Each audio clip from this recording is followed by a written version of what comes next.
Good day, everyone. My name is Vaughn, or Stricks.eth, and this is Tip of the Iceberg, episode number 2, brought to you by Iceberg Labs. Today is May 12th, 2023. If you're listening to this, I thank you so much. Today, our topics are going to be Pudgy Penguins' $9 million seed round, Imaginary Rides Mint, PEPE continues, Bitcoin Ordinal season seems to be picking up, the Milady Gigapump from Elon Musk himself, Blur's lending protocol continues, and as always, we're going to finish it off with some ENS sales. I hope you enjoyed last episode, and I hope you enjoy this one even more. Let's get right into it. So, Pudgy Penguins raises $9 million seed round led by 1KX to build the next great IP company. So, Pudgy Penguins, ever since Luca Nets bought them for $2.5 million in April 2022, so that's only 13 months ago now.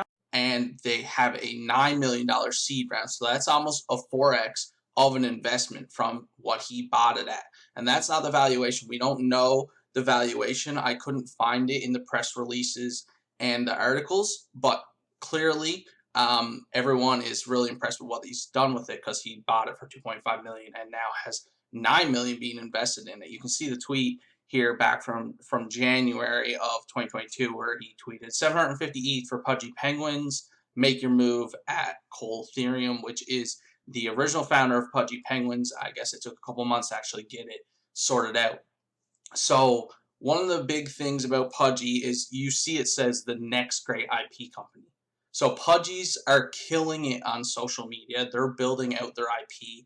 They're doing it arguably better than anyone in the space, I would say. So if you use Giphy or any GIFs at all, they are killing that. They have over 3 billion plus GIF views, which last I checked is more GIF views than Hello Kitty. So think about the IP Hello Kitty. So I had to look it up right now on Giphy while we're doing this. Hello Kitty has 2.2 billion views on their GIFs. Now they have 74 uploads of GIFs for anyone to use. And now let's check out Pudgy Penguins. Sorry if you're watching this on YouTube. I'm not putting this on the screen just because I'm quickly doing this and looking at it on my phone. So Pudgy Penguins has 3.1 billion views. So that is a billion more almost than Hello Kitty. But they have 2.6K uploads. So they're clearly leveraging it to the best of their abilities by uploading thousands of GIFs instead of only tens of GIFs like something like Hello Kitty, because Hello Kitty's not as focused on it, obviously, but it's still super impressive for Pudgy Penguins to have 33% more GIF views than Hello Kitty, which is really in the same lane, but from more of a traditional IP standpoint. So they also have their Instagram, which is killing it. They have over 500,000 followers on Instagram and tens of millions of views on these Instagram videos. You should check out their Instagram if you're on Instagram. I love it. It's just positive vibes and funny little things done with the Pudgy IP on there. If you're unfamiliar with Pudgy Penguins a bit or Luca's take on how he's going to do all this, a lot of people in NFTs go, oh, they have all this Instagram followers. They have these gifts. They're making plushy toys. What is that going to do for the floor price of the NFTs? Why should we even care? If that's your thought on this, I think you need to reevaluate some stuff, and you may only be here for financial purposes, because it's at the point now in NFTs where you got to build a real business and something tangible. Luca Nets, he bought this a year ago, and I guess he hasn't had that much funding. He never minted anything and took in funds or anything like that. So this is his first real capital injection other than some royalties to do what he wants to do. But he has bootstrapped companies before, I believe, and sold over $100 million worth of product on some other ones. I've listened to him on some spaces. I think this might be his third company where he's doing this, and he's talked about the power of the IP and things as simple as being number one when you search up toy on Amazon. Like, he knows how to leverage this, and he's talked about how amazing NFTs are when you relate it back to, more Web 2 traditional companies. So think about starting a brand new IP company.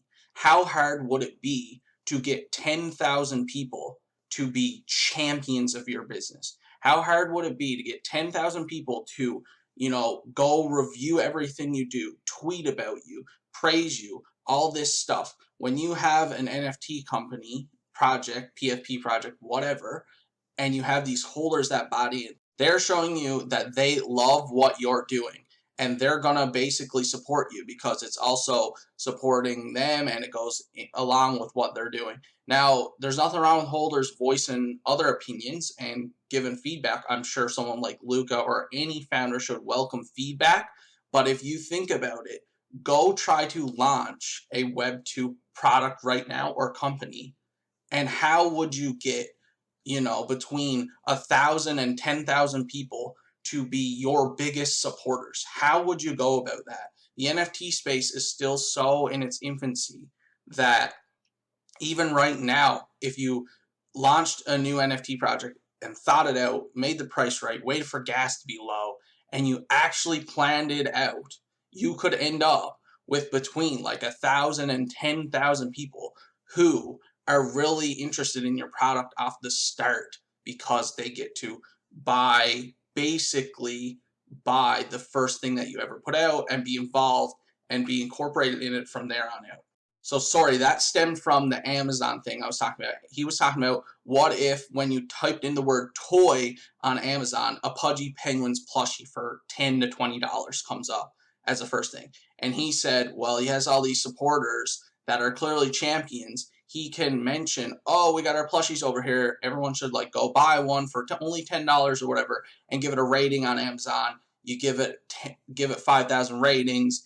Do the SEO right, all this stuff, you can get up there. And that in itself is huge for the business. So that just relates to having between 1,000 and 10,000 champions of your business. You can't get that loyalty to a brand anywhere else that I can think of. Yes, there are people that are loyal to brands like Pokemon and Hello Kitty or other things, but this is a new thing unlocked, and Luca Nets is the one who made me realize this, and I think he's brilliant, and I think he's one of the first people to realize just what he has here at his fingertips.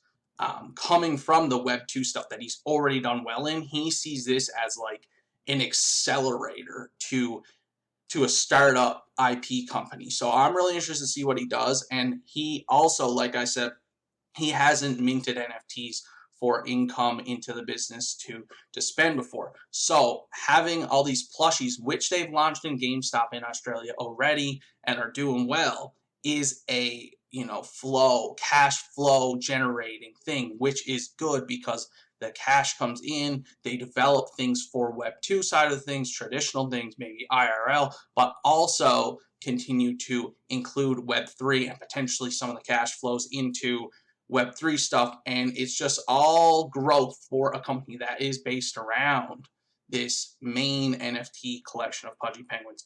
That's all I'm going to say about that.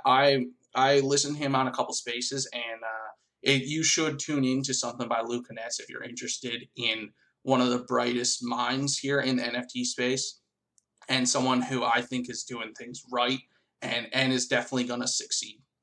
Last episode, we mentioned the Imaginary Rides mint that was coming up and stuff. So the original plan for the Imaginary Rides was a 0.13 ETH mint, a 20K collection, but only 10,800 available for mint, so slightly over half. And they were doing this thing where you deposited the ETH, and they wouldn't have an OpenSea collection for, I think, 4 days afterwards.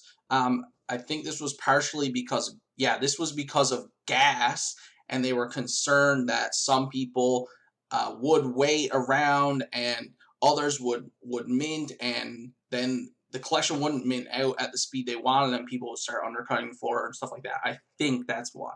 But anyway, they did go through in this high gas environment to try and do this mint.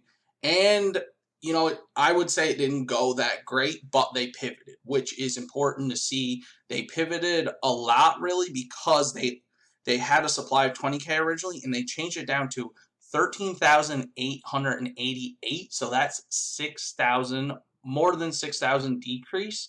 And that's also over 60, that's like a 60% decrease on the mintable supply, because the 9,200 that weren't mintable didn't change because they still have to give those out. So the mintable supply changed the most drastically here. Went from 10,800 down to 4,467. So that is over 6,000 less mintable supply, and they had to extend it by 6 hours. But they did mint out the 4,467.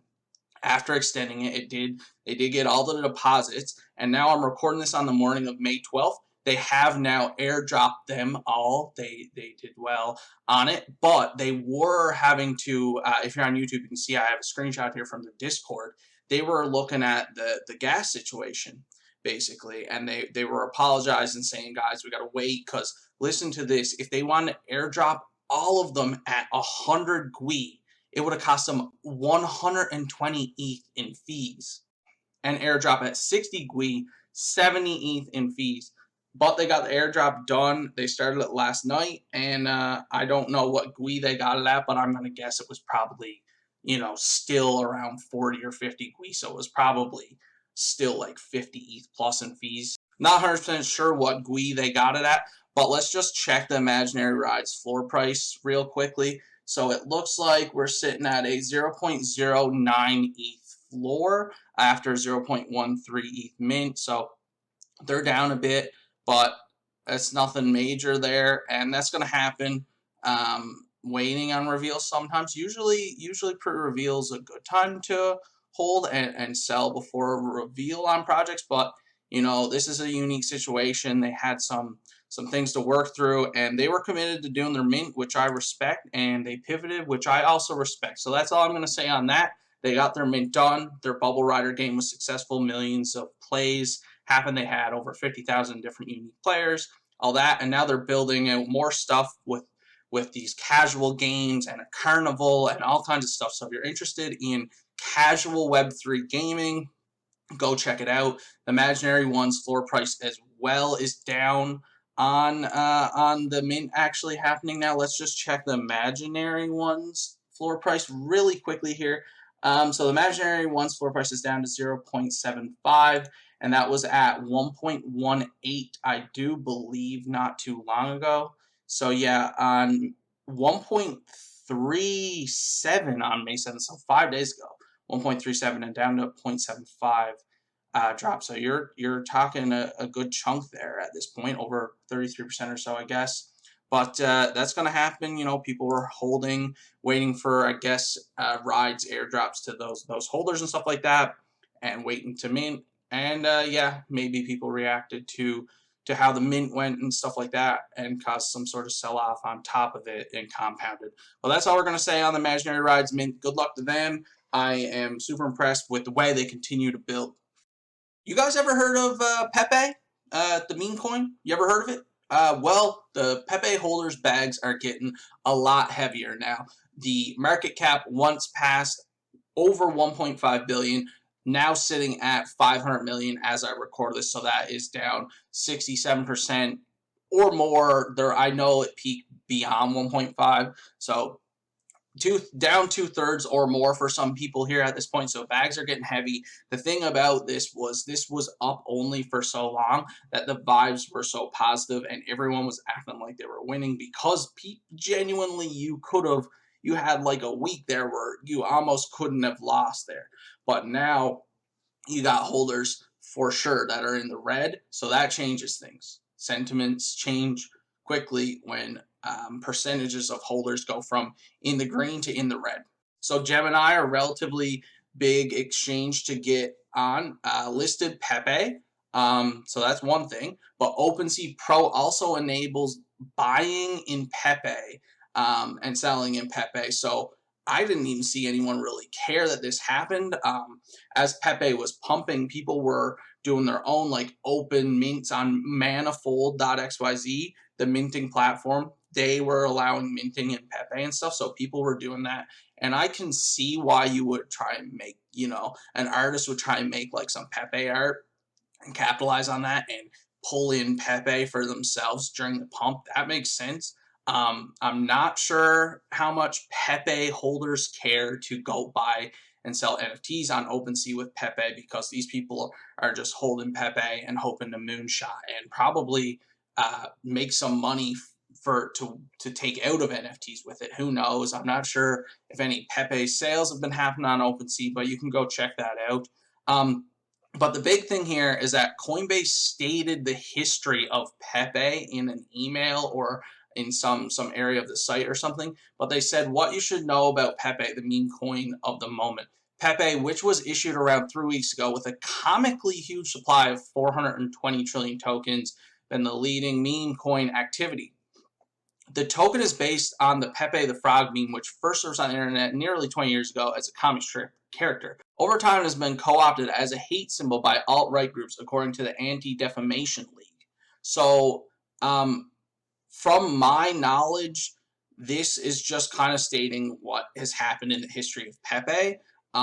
People took the Twitter and started a trend, hashtag delete Coinbase. All the Pepe holders, of course, were furious about this because it's basically the holy grail of central exchanges who could list you, doing this and just kind of giving out information about Pepe, which it is what it is. It's kind of taken on its life of its own. I don't think that people who are buying Pepe and stuff are, hating, but they were just kind of saying, here's the history of this coin. The strange part about this for me is it's not strange, it's not that surprising. The huge reaction from Pepe holders on Twitter. I mean, there's 49,000 tweets of hashtag delete Coinbase trending in business and finance at one point when this happened. So that's a lot of Pepe holders, getting upset, tweeting about it and stuff like that. These are supposed to be looked at by them as financial assets. So the question that I would ask you to think about, or what I'm curious about, is why did Coinbase decide to do this about the coin? Not that stating the history of it is wrong, but why did they choose to do this about Pepe? I don't know. The overreaction of hashtag delete Coinbase also extreme. So couple of two weird things happening here in my opinion. But there's a part of the whole thing that Coinbase said that most people on Twitter were cropping out when they were talking about it. And that's after the first part I read out. They said, after gaining popularity on Twitter, the meme token last weekend became the fastest Ethereum token to reach $1 billion market cap before crashing more than 50% in the following days. Its meteoric rise, though, minted at least a couple potentially temporary millionaires. One trader turned $250 worth of Pepe into more than $1 million, while another spent $263 and flipped it into more than $3.8 million in profits. So, I don't think they do this. I've never seen this for coins. I'm not on Coinbase before, so them doing that, super interesting. Not sure if it has anything to do with them versus SEC and them kind of trying to show some kind of angle that they do care about the tokens that they put on their platform and stuff like that. Maybe maybe this has to do with showing that they do be careful with the tokens that they put up and kind of to try and show that they do their due diligence on what they're putting on their platform and stuff, to kind of try and lend it and say, hey, look, we do our due diligence in this, so obviously we do our due diligence about what may or may not be a security potentially. I don't know. But Coinbase is a really important player in this space for us. Brian Armstrong, the CEO, and the company is out there fighting the battle for us against the SEC. They filed a lawsuit recently against the SEC. It sucks to see the delete Coinbase thing happening, in my opinion, and this going back and forth, because they're one of the people out there fighting for us against SEC. So it would have been great for all of us to just be able to back Coinbase. This is a huge reaction, and that's all I really got to say about it. I just wanted to kind of report on it. I don't really have that much feelings about it either way. Weird for Coinbase to do this. Also, kind of wild of a response to that 49K tweets, but it's not shocking because the army of Pepe holders is huge and vocal. So it is what it is. We'll see if anything else happens here with Pepe. All right, let's talk some Bitcoin ordinals. This isn't just an Ethereum-based podcast. Here, we're going to cover things that are going on in the market. Bitcoin, Ethereum, Solana, Flow, whatever it may be. So Bitcoin ordinal momentum is clearly building. You can't avoid it. It's not, people thought it was a fad back in February. It's looking more like it's going to be here to stay, and there's a lot more to come from this. So as of May 9th, the total ordinal volume based on @DOMO's Dune Analytics dashboard was $87 million in volume. I guess that's since February through now. $87 million in volume, but it's been picking up recently. The top 10 collections in the last 7 days have 226 Bitcoin in volume. So that equates to 6.1 million USD. So that was on May 11th. That was 2 days after the 87 million was reported. They did another 6 million in just the top 10 collections. So the 87 million, that is in everything. 2 days later, just within that week span, they had done 6.1 million on just the top 10 collections alone. And you can go past the top 10 collections. And so the 10th highest collection in 7-day volume is Ordinal Punks. This is from only 2 sales, 6.2 Bitcoin from 2 sales. So, you know, that's over 3 Bitcoin average. That's, what is that, around 100,000 USD. I'm Canadian, so, but it's a lot of money. If you keep going beyond that, 11, 12, 13, 14, there's tons of collections with over 1 Bitcoin in 7-day volume. So that, I'm just talking top 10 collections, 7-day volume, $6.1 million. There's thousands and thousands of more dollars worth of volume if you keep going down. So the top, I'll just say a couple of the top collections. Bitcoin Frogs was number 1. Pixel Pepes, number 2. Bitcoin Punks, number 3. D-Gods, number 4. And Doge Punks, number 5. You can go check this out. This is from Best in Slots website. They're an aggregator for ordinals. So, you know, you're pushing $100 million in volume on ordinals. The other part of the volume is these BRC20 tokens. So this is where the volume on ordinals might get a bit confusing. If you go check out the volume on ordinals, you're going to see a lot more than what I was just talking about, depending where you look. Because if they include these BRC20 tokens, which people are calling the Bitcoin equivalent of an ERC20 token on Ethereum, that's debatable. But anyway, they have well over $100 million in volume on those. So what I was talking about, 87 million in the past time frame, that is just on the actual NFT picture side of things. These BRC20 tokens technically are ordinals and inscriptions. So the volume that you may see may get combined, but I'm separating them here.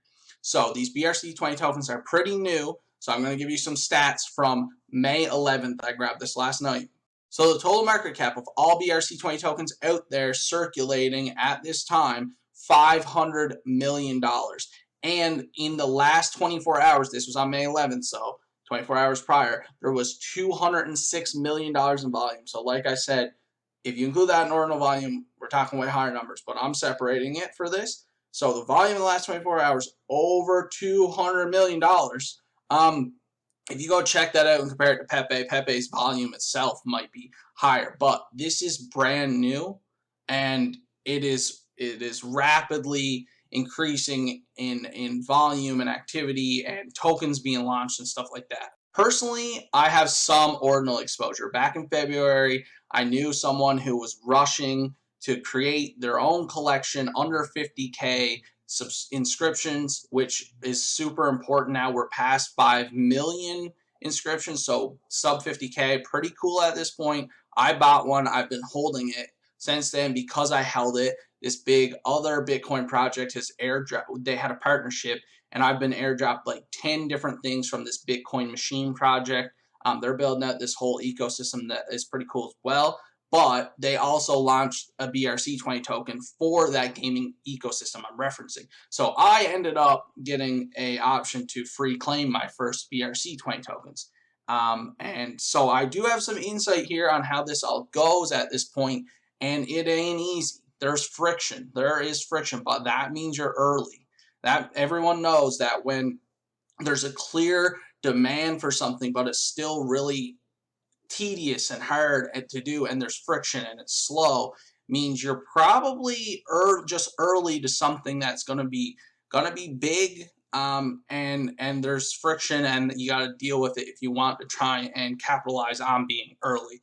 So these BRC20 tokens are interesting because they are supposed to be like an ERC20 token where you can just buy 1, 2, 3, 4, but you have to mint them as an NFT. So for instance, I claimed 584 ZBit tokens. That's a BRC20 token. Once I got my 584 as an NFT, I had to create a transfer token of the 584 to be able to sell it.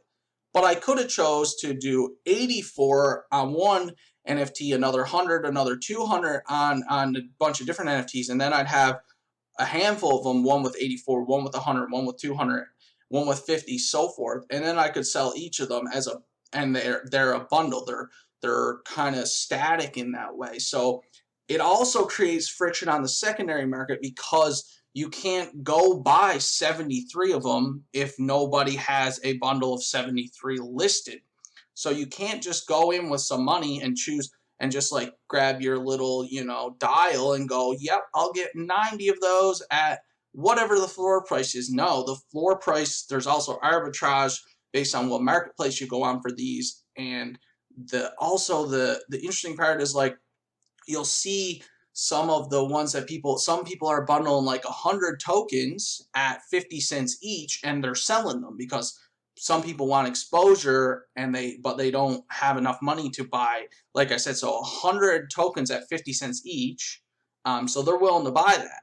But that technically at 50 cents per token could be 10% higher than the floor price of the cheapest one, because someone could have 1,000 listed at 45 cents each. So you have to pay 1,000 times 45 cents versus paying 100 times 50 cents. So you're talking $450 versus $50. But the average cost of the token is lower on the bundle of 1,000. But you have to buy that grouping of 1,000. So it is really inefficient in that way. But like I said, we're super early here. Another indicator that the momentum and stuff of inscriptions and BRC20 and ordinals is building is the fact that Bitcoin's blockchain is completely clogged up by all of these transactions and everything. Definitely look into all that and how many Satoshis and stuff you have to pay and how long it's going to take and all this before you get into something like this. It's definitely a learning experience. Arguably the best way to learn is to try and go do it, but be safe, please, if you do it. This is not financial advice. You could definitely lose some money messing up, sending stuff. You could overpay. There's arbitrage opportunities. There's also the weird thing where there's a specific static number you have to buy. So just know that, it's not as frictionless as stuff on Ethereum these days, which is saying something, because stuff isn't frictionless over there yet either. So just be careful. Check out the aggregators, the different websites, and everything like that. And don't overpay on Satoshis for fees, because it can still take a long time and you're just paying for no reason. Just look into that. Go to Twitter, go to Discords, do your research a bit before and maybe start playing with it, do with that as you will. Moving on from ordinals, I got one thing to say as we head back over to ETH. There is no meme, I love you. Elon tweets a meme of a Milady with that caption on it. There is no meme, I love you. So Milady's an Ethereum collection, been around for a couple years now. They have this 4chan-like culture. They are hated or loved in the space. It is what it is. I'm not going to say anything too bad or good about it. I'm here to just talk about what happened here. So Elon tweets a Milady. I have no idea if he knows what a Milady is, but if you're on YouTube, you can see the screenshot of his tweet has 31 million views and 24,000 retweets and 240K likes. So upon this happening, the Milady floor went from under 4 ETH with the arguably biggest God candle I've ever seen in an NFT floor price, under 4 ETH to 7.5 ETH instantly. If you were active at this time and like on Twitter and able to list your Milady, Not sure why you didn't sell if you didn't. I'm sorry. You should have. I don't care how much you love it. This is the most obvious sell the news event I have ever seen in NFTs because we're in the middle of a bear market and the floor price of your NFT just literally doubled. And it wasn't a double from 0.1 to 0.2. It was from under 4 ETH to 7.5 ETH. Sell the news. So I believe this is the third or fourth time Elon's tweeted out memes from NFTs. I have no idea if he knows. I know back when he made his profile picture, a bunch of apes, bored apes, he knew what they were. But he's also tweeted out Seize the Memes, I think, from 6529's meme collection. So there's the bored apes, there's that. There's the Milady. I think there might be one more. But anyway, Elon is tweeting out some stuff. And, you know, he seems to spend a lot of time on Twitter and stuff. So maybe he just stumbles upon, he has no idea that these are NFTs, and he has no idea that he's doubling floor prices of stuff and going from $8,000 to $15,000 and stuff like that over here. But it is interesting for us people that are deep into NFTs and tracking floor prices and stuff. I don't really have any thoughts on the Milady specifically to talk about. I'm just trying to report on the floor price here. Now at this point, it went from under 4 up to 7.5, and it looks like it's sitting around 4.5 now. Let's actually just quickly pull up Milady Maker is the name of it on OpenSea. As you can see, if you're on YouTube, we have a 4.25 ETH floor price with a best offer of 3.55 ETH. So that is a big drop, almost back down to where it was at this point. Let's check out OpenSea Pro just to see the true floor price of this collection. So we're using OpenSea Pro now to check out the true floor price of this. This is one of the collections in the Blur blend lending protocol. So I definitely wanted to go to OpenSea Pro to check this out because a lot of volume on Blur. 4.15 floor with an offer of 4.11. So down around 4 again after going up to 7.5. That's getting close to where it was, but even so, these are probably going to have some longevity. They've had longevity already.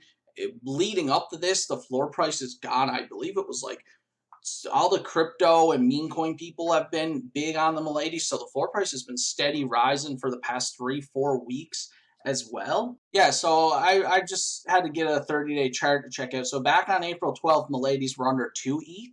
So they've been on a steady incline this whole meme coin season because they've been early to PEPE and these other meme coins, and a lot of them are making a lot of money, rotating it back into Milady's and stuff. So they've been on a steady volume and price incline. And then just as they're already going up, Elon hits the Giga Pump button and sends it from 3.8 to 7.5 ETH. So that's about a double in price. And now we're back down to 4.11 ETH. And that's pretty much it on the floor price.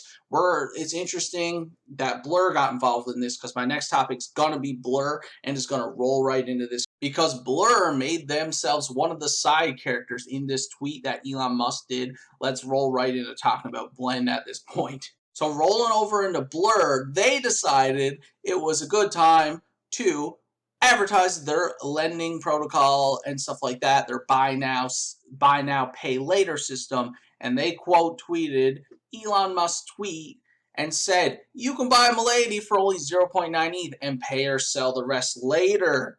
Well, let's hope nobody did this when they were 7.5 ETH.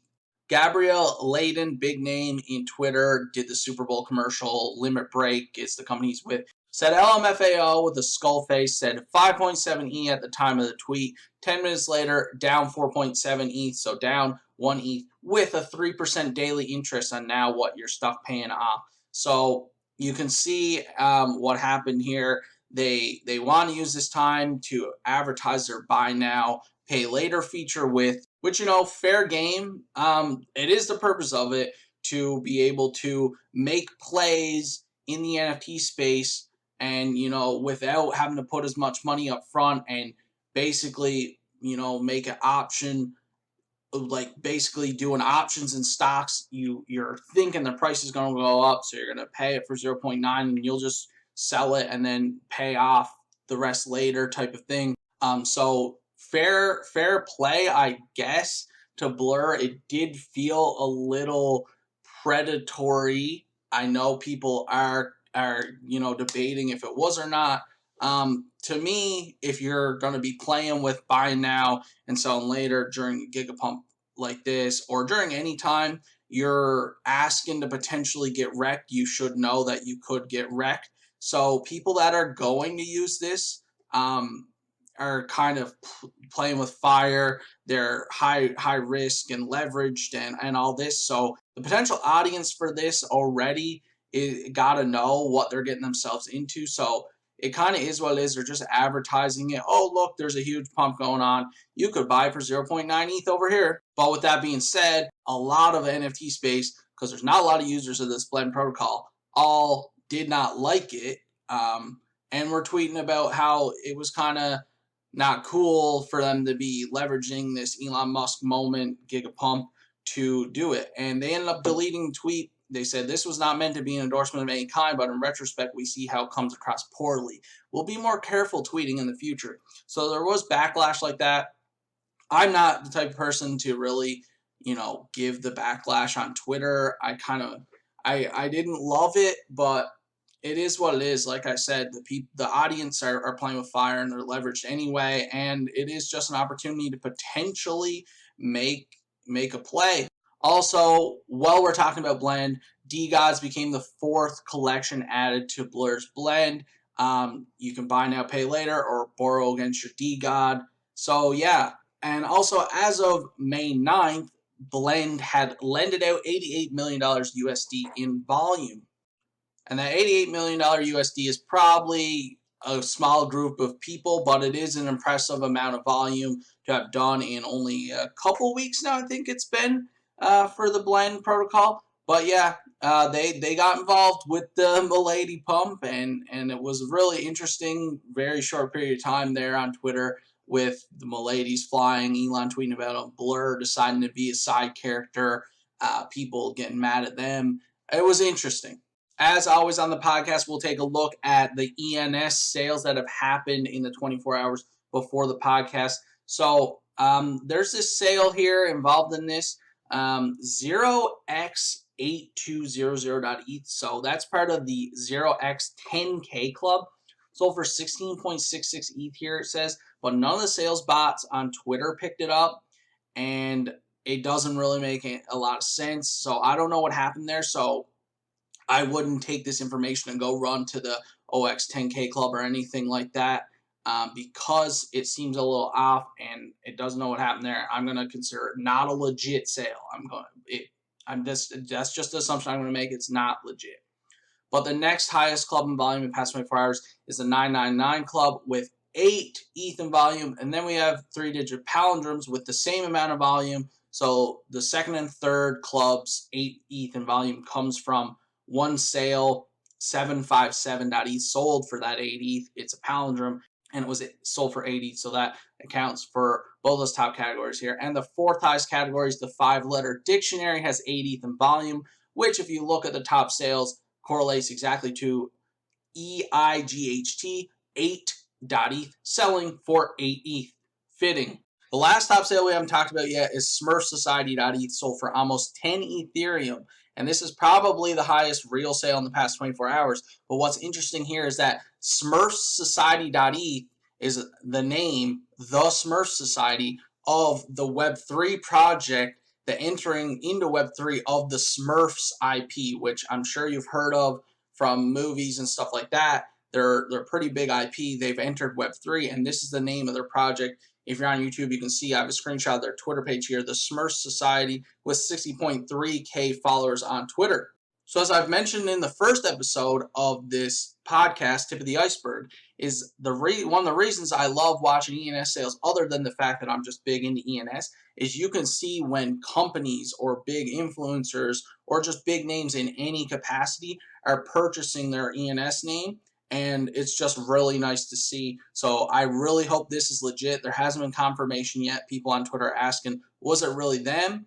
10 ETH would be a large sale if it wasn't them. Because if you're expecting to spend 10 ETH on this name that wasn't minted long ago, and then profit when you do try to sell it to your one-end buyer here, that's a tough play to make. So I'm hopeful that it's them, but there's not confirmation yet. Let's hope it is, because it'd be another nice ENS sale to see. And then we also have the top offers on ENS in the past 24 hours.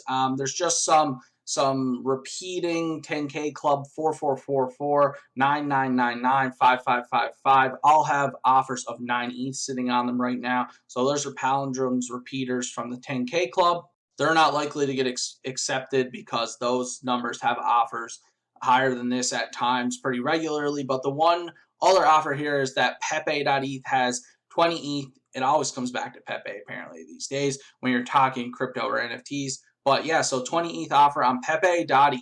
So just some other notes before we end episode. Legends of the Mara, as I said last episode, you need to keep an eye on them because they do updates on Tuesdays.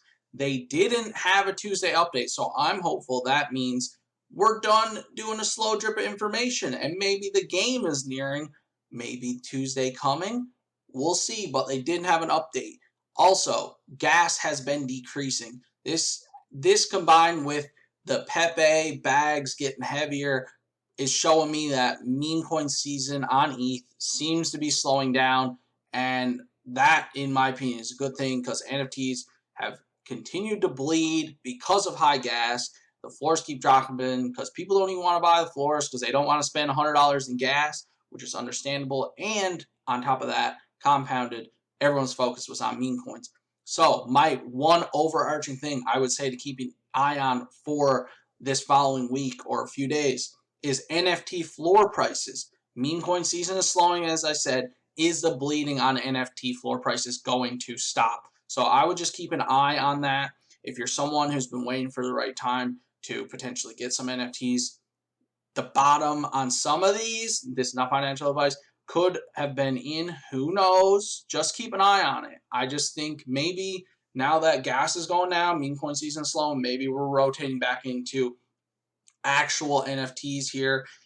We have most of the players in the NFT space weren't even caring about NFTs for the past 3 weeks, month, however long. Maybe stuff starts to rotate back over.